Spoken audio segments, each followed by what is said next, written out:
अभी भारत देश जिन परिस्थितियों से जूझ रहा है, सोचो मोदी जैसे लोग 10 दिन में 2 बार जापान हो आए, ब्राजील घूम के आ गए, सिर्फ और सिर्फ टैरिफ और अमेजॉन जो 50% जो उन्होंने चीज को बढ़ा दिया है।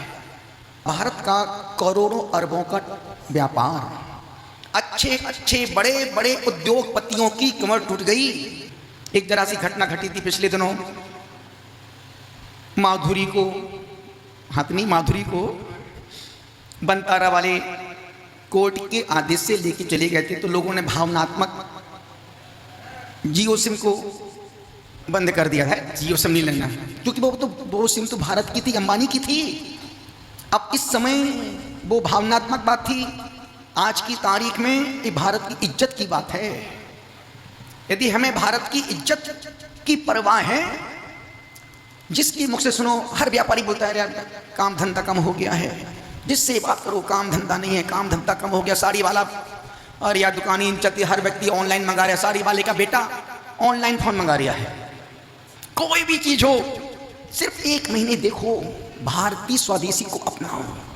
ये साधु सन्यासी बैठे हैं, कभी शैम्पू नहीं लगाते, 37 साल से स्नान नहीं किया, साबुन नहीं लगाते, कोई क्रीम नहीं, कोई लपट झपड़ नहीं, देसी मुल्तानी मिट्टी वो भी हाथ धोते हैं।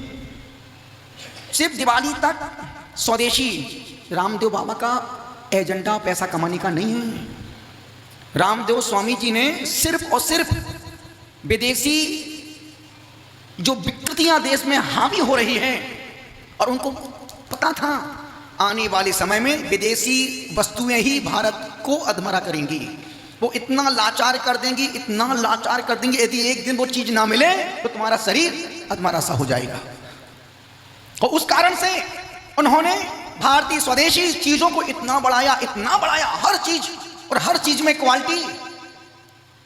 निवेदन इतना सा कर रहा हूं, इस समय है अपनी भारतीय संस्कृति को जीवंत रखने का, स्वदेशी वस्तुओं को अपनाने। भले वो खान पान में, अब पहले का खान पान देखो और आज का खान पान देखो। पहले के खान पान में स्वास्थ्य था, आनंद था, बल था, प्रोटीन था, पर आज के भोजन खान पान में सिर्फ और सिर्फ स्वाद है, वो भी रसना इंद्री का। जितनी बीमारियां भारत देश में बढ़ रही हैं, इतनी बीमारियां विदेशों में नहीं है। सोचो कॉफी में कॉकरोच का पाउडर है, अच्छी 10-12 चीजों में बिना मांसाहार के बाहर से जो भी सामान आ रहा है, बिना नॉन वेज, भली वो सूखा हो, पाउडर हो, कुछ भी हो, बिना नॉन वेज के। तो भाई पहले कोलगेट में सुअर की हड्डी दांतों को चमका नहीं, जहां पता चलता है पहले वो तुम्हारे धर्म को भ्रष्ट करते हैं और फिर तुम्हारे शरीर को बर्बाद करते हैं।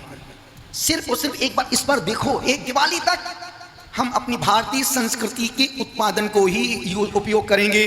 निवेदन इतना सा कर रहा हूं कि पहले बोलते हैं पहले मैं, फिर समाज, फिर धर्म, फिर राष्ट्र। अब वो समय खत्म हो गया बाबू। अब सबसे पहले राष्ट्र है, राष्ट्र है तो धर्म है, और धर्म है तो समाज है, और समाज है तो हम हैं और हमारा अस्तित्व है। राष्ट्र ही नहीं रहेगा तो अकेला धर्म क्या करेगा।